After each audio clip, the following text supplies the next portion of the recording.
Consumer की income के change होने का क्या इफेक्ट होता है। एक्चुअली कंज्यूमर की इनकम के चेंज होने का इफेक्ट तीन तरह से दिखाया गया है। एक ऐसी सूरत है जब both goods are normal, both goods X and Y are normal goods. एक सूरत ऐसी ली गई है जहां पे एक्स कमोडिटी इज इंफीरियर और दूसरी कंडीशन ऐसी ली गई है जहां पे y कमोडिटी इज इंफीरियर। अब यहाँ पे सबसे पहले तो हम देखते हैं जब x एंड y दोनों ही नॉर्मल गुड हैं, तो जब दोनों x और y नॉर्मल गुड्स हैं तो हम यहाँ पे एक ले लेते हैं x कमोडिटी, एक ले लेते हैं y कमोडिटी, और हम ये कहते हैं कि इनिशियल इक्विलिब्रियम जो है वो एग्जिस्ट करता है IC1 पे पॉइंट E पे और बजट लाइन है AB। अब अगर मैं आपसे ये पूछूं कि ये इक्विलिब्रियम हो गया, लेकिन अगर फर्ज कीजिए कि कंज्यूमर की इनकम में इजाफा हो गया, तो बजट लाइन आगे जाएगी या पीछे जाएगी? जी शाबाश। तो सब बच्चों का यही ख्याल है कि उबैद आप भी ओपिनियन दे दीजिए कि जो बजट लाइन है वो आगे चली जाएगी। तो बजट लाइन आगे जाती है तो मैं कहता हूं फर्ज कीजिए बजट लाइन आगे चली गई और ये हो गई let's suppose A dash B dash. तो जाहिर है जब ऊपर चली गई तो एक ऊपर वाले इंडिफरेंस कर्व को टच करेगी, नीचे थी तो नीचे वाले इंडिफरेंस कर्व को टच कर रही थी, और ऊपर वाले इंडिफरेंस कर्व को टच करेगी। इसका मतलब ये है कि अगर वो IC1 था तो ये IC2 हो गया और हमारा इक्विलिब्रियम पॉइंट जो है वो E से E डैश पे चला। तो इससे साबित हुआ कि दोनों ही प्रोडक्ट ज्यादा खरीदे जाएंगे, चूंकि दोनों प्रोडक्ट्स जो है वो नॉर्मल प्रोडक्ट है। लेकिन इसको साबित करने के लिए हम ओरिजिन से एक लाइन लेके चलेंगे, और शर्त ये होगी कि दोनों इन इक्विलिब्रियम पॉइंट्स को कट करते हुए या इनके दरमियान से गुजरती हुई ऊपर जाए वो लाइन। इसको हम कहेंगे ICC। ICC जैसे हम कहेंगे इनकम कंजम्पशन लाइन। बेसिकली इस डायग्राम में सबसे इंपॉर्टेंट लाइन यही है जिसको एक्सप्लेन करना है आपने, कि हम ये कहेंगे पहली बात है कि एक्स एक्सिस पे क्या है, वाई एक्सिस पे क्या है, ये क्लियर है। ठीक है जी। हम ये कहेंगे जनाब के चूंकि ICC is moving in between move कर रही है, सो consumer prefer both goods equally. इससे कंज्यूमर दोनों गुड्स को इक्वली प्रेफर कर रहा है चूंकि दरमियान में जा रही है। अगर ये दरमियान में ना होती तो फिर हम ये कहते हैं कि यकीनन ये जिस तरफ जा रही है कंज्यूमर उसे प्रेफर कर रहा है।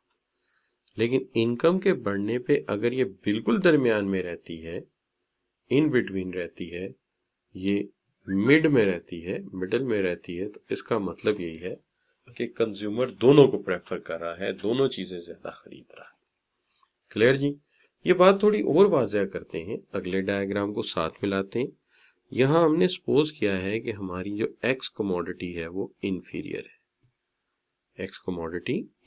है, तो बस इसके डायग्राम के बनने के बाद आपकी ओपिनियन में लेता हूं। तो एक्स कमोडिटी इंफीरियर है, तो हम ये सपोज करते हैं कि पहले कंज्यूमर जो है वो खरीद रहा था, यानी बजट लाइन AB पर था, इंडिफरेंस कर्व जो है वो IC1 पर था, इक्विलिब्रियम E1 पर था। लेकिन जब इनकम बढ़ी तो बजट लाइन ऊपर चली गई, लेकिन बजट लाइन ऊपर जाने पर हमने बड़ी अजीब चीज देखी, और वो ये देखी कि वो बजाय यहाँ पे इक्विलिब्रियम लाने के उसका इक्विलिब्रियम पॉइंट थोड़ा सा टिल्ड हो गया वाई की तरफ। इसका वाई की तरफ टिल्ड होना ही हमें बता गया कि इसका रुझान वाई की तरफ ज्यादा है। जैसे बच्चा है ना, जिस फील्ड की तरफ टिल्ड हो जाता है हमें पता लग जाता है इसका इस फील्ड की तरफ ट्रेंड है। इसी तरह कंज्यूमर का भी एकदम से इक्विलिब्रियम पॉइंट दरमियान में से हटके एक साइड पे चले जाना साबित करता है कि कंज्यूमर का रुझान जो है वो ICC बताता है कि यानी income consumption curve is moving towards R, आप ये कह सकते हैं कि tilt towards commodity Y, because commodity X is inferior. चूंकि एक्स इंफीरियर है और पैसे बढ़ने पर कभी भी कंज्यूमर की आमदनी बढ़ने पर वो इंफीरियर गुड नहीं खरीदेगा, यकीनन वो नॉर्मल गुड की तरफ उसका ट्रेंड ज्यादा होगा। तो आईसीसी का ट्रेंड ये बताता है कि ये टिल्ड है किस तरफ, शाबाश, वाई की तरफ। इसका मतलब एक्स इंफीरियर है। लेकिन अगर बिल फर्ज मैं आपसे पूछता हूं कि अगर ये दोनों नॉर्मल होती तो ये फिर किस तरफ टिल्ड होता? दोनों नॉर्मल होती जैसे प्रीवियस डायग्राम में, तो फिर ये किस तरफ टिल्ड होता? तो फिर आप ये कहते हैं कि सेंटर में होता। लेकिन इस कंडीशन में ये टिल्ड है किस तरफ, डाइवर्ट हो रहा है, डाइवर्टेड टुवर्ड्स द वाई की तरफ। यानी हम अप नहीं कहेंगे, हम डायरेक्शन देखेंगे किस तरफ जा रहा है, तो ये वाई की तरफ जा रहा है, टॉप पे नहीं जा रहा। टॉप पे तो जाहिर है ओरिजिन से निकला हर कर्व भी टॉप की तरफ जाता है, तो ये वाई की तरफ जा रहा है। इसका मतलब वाई जो है वो नॉर्मल है और एक्स इंफीरियर है। अच्छा, अब अगर मैं कहूं कि वाई इंफीरियर है तो फिर ये किस तरफ टिल्ड होगा, शाबाश। अगर मैं कहूं कि जी वाई इंफीरियर है तो फिर ये किस तरफ टिल्ड होगा, तो फिर आपकी बात ठीक है, फिर ये एक्स की तरफ टिल्ड होगा। तो फिर डायग्राम बनाना तो आपको आ गया, तो मैं लेकिन फिर भी मैं एक दफा बना देता हूं ताकि आपके जहन में रहे कि इनकम के बढ़ने पे नॉर्मल होने की सूरत में ये दरमियान में रहेगा। लेकिन अगर एक कमोडिटी इंफीरियर हुई तो जो उसके अपोजिट नॉर्मल कमोडिटी होगी इसका रुख उस तरफ हो जाएगा या उस तरफ ये डाइवर्ट हो जाएगा। अब फिर हम ए बी बनाते हैं। ए बी कॉमन ही रहेगा जैसे पिछले दोनों डायग्राम में रहा था कि ए बी हमने वही रखना है, IC 1 हो गया। अब इनकम के बढ़ने पर जाहिर बात है कि हमारा जो बजट लाइन है वो आगे चला जाएगा, तो बजट लाइन को हम आगे ले जाते हैं। लेट से हम कहते हैं जी हमारा बजट लाइन जो है वो ए बी की बजाय A डैश B डैश हो गया।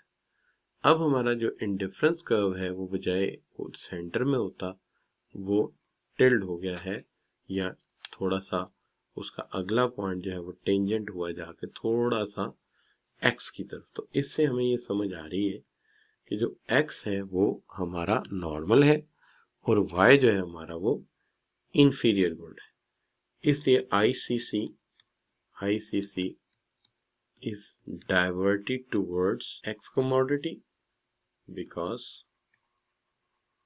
Y is inferior। चूंकि Y जो है वो inferior commodity, Y inferior commodity, ठीक है जी, और X जो है वो नॉर्मल है। तो ये बच्चों हो गया हमारा change, effect of change in income, change of consumer income on consumer equilibrium के effect of change of consumer income on. तो अगर ये समझ आ गया तो फिर बात हम करते हैं, शाबाश, आगे।